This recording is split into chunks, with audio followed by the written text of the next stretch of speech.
fucking thing. I thought it was a breath of fresh air that at least somebody said something constructive and stood up for their people. Well, when I was up there, I wasn't concerned about record sales. I wasn't concerned about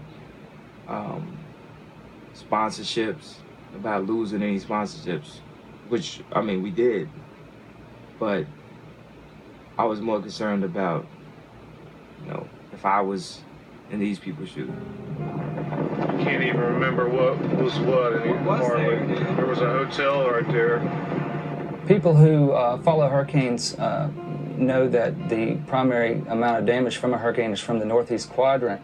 And the northeast quadrant of Hurricane Katrina primarily affected Hancock and Harrison and Jackson counties in Mississippi. There was a ton of devastation along the Mississippi Gulf Coast, which a lot of times seems to go unnoticed by the media. This is 2nd Street? Oh my God. This is 2nd Street.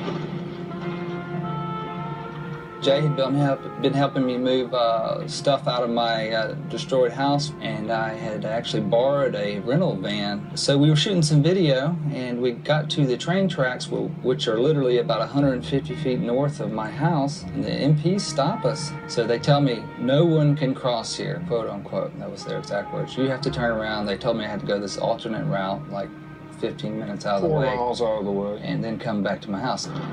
So they wouldn't let us go down to my house because the vice president's going down there. Did you see that convoy? Yeah. Dick Cheney was down the street talking to people. So I was like, come on, Jay, let's go down there. Jay was like, I think we're This is asking. literally, what, 150 feet from your house? Yeah, I was thinking of what I was going to say because, you know, everything that we had personally been through, and we'd been hearing reports of what was going on, you know, in New Orleans and everything, and just how completely incompetent the response was to this disaster. No weapons here.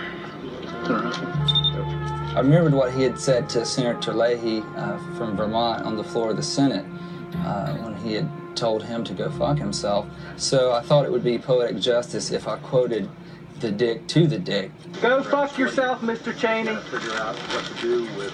After I said it the first time, he kind of looked at me, and everybody was like, what? And what was that? I can't believe I just heard that. And then, so I was like, well, I better say it again just to make sure they heard it. Go fuck yourself. Are you getting a lot of that, Mr. Vice President? And it's the first time I've heard it. And then I saw the guy who had wanted me down, and I waved at him and told him to have a nice day, and I walked back to my house. Basically, you told the vice president to go fuck himself, man, in front of about 100 media.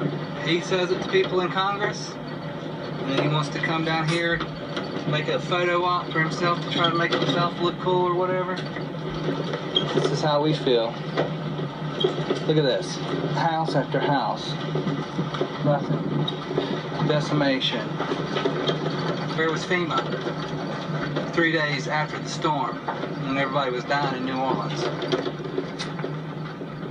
It's taken him 2 weeks, but today the president finally ventured into the center of New Orleans.